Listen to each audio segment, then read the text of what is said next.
big gold plates and urns. These were used in the past for coronation banquets. Really over-the-top feasting. These urns hold gallons of wine. You get baptized 4 or 5 kids in one of these things. They couldn't do it today, the over-the-top feasting. But that's what they were used for in the past. Gold plates, gold urns. Now, because they were used, these are silver with gold plating, because gold would be too valuable to use properly.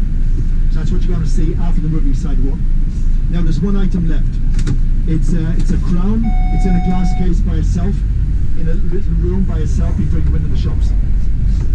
This is the Imperial State Crown, and it's worn by the monarch as they're leaving Westminster Abbey.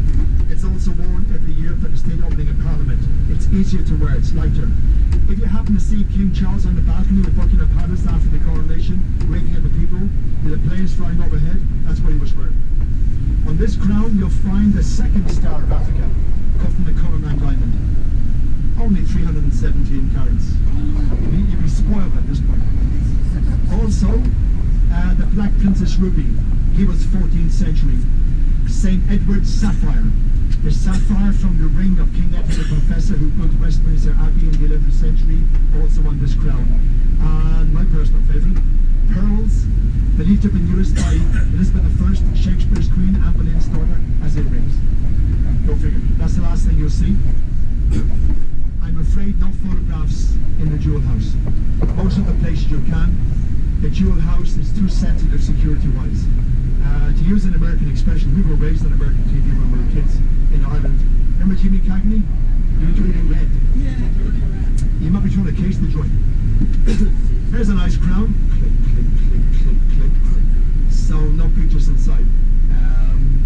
Also, it means you'll probably buy the little booklet of all the photographs. Yeah, no photos, no photos.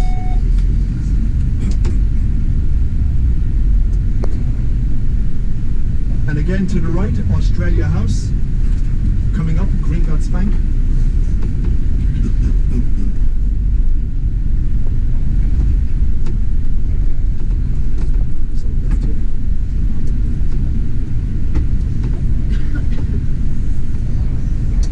Straight all the way.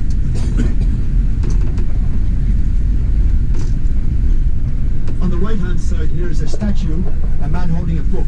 This is Dr. Samuel Johnson, who compiled the first comprehensive English dictionary, here on the right. Probably what he's holding in his hand. So, Dr. Samuel Johnson. Have you heard the expression, a man who is tired of London is tired of life? Something like that. He coined that phrase, Johnson. He doesn't live around here. Look to the right, see that Twinings T?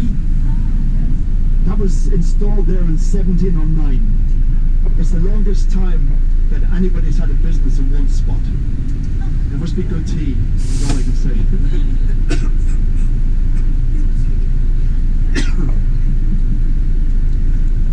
So I want to talk to you, while we have the opportunity, I want to talk to you as well about the White Tower, the original Tower of London. We're not allowed guide inside when there's more than like 6-7 people, so we always pre-guided. So the original Tower of London, known today as the White Tower.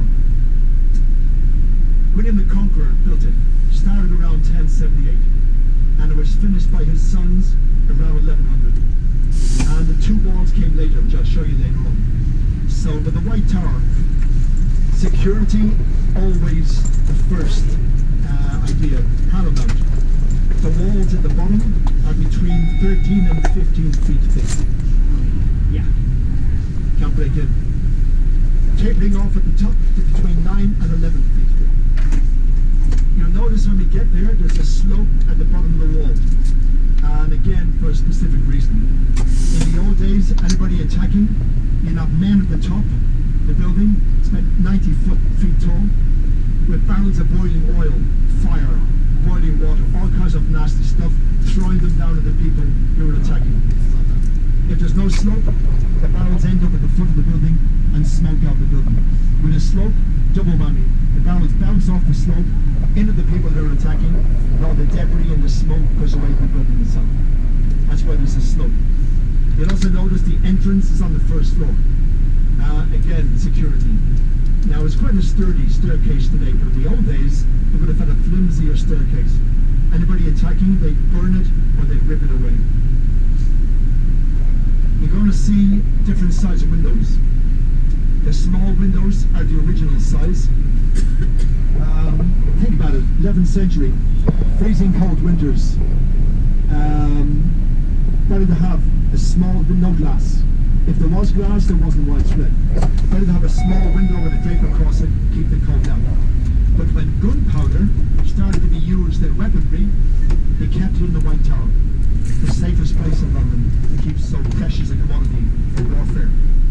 The problem with gunpowder, before you have electricity, you can't go light the candle or a match to see what you want to do. So they made the windows bigger to allow more natural light to come in. So that's the reason for different size windows. You'll also notice a lot of the stone, there's a lot of it, is a yellowy orangey colour. Now this is the original stone. There's a lot more of it, but they did a bit of whitewashing over the years, hence the name White Tower. Now this stone, I'll show you when we get in. It's from Caen in Normandy. William the Conqueror was born to the south of Caen, so they brought the stone with them to build the White Tower. It could be seen as a bit of reassurance, you know, he's feeling a bit homesick, sees the stone, reminds him of home. To the Saxons, who were still being defeated in battle and taken over, this was a symbol of oppression. Foreign Norman stone slammed into the Saxon earth. So every time they saw what's now the White Tower, they would remember we're in trouble, we're being dominated by a different nation.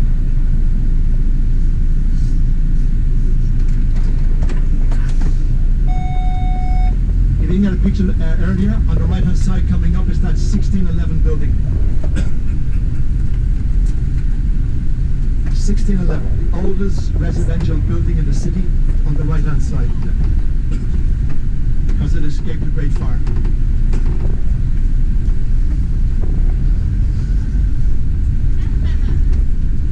Now when you enter the White Tower, the first thing you'll see is an exhibition called the Line of Kings. It's the longest running tourist attraction in London.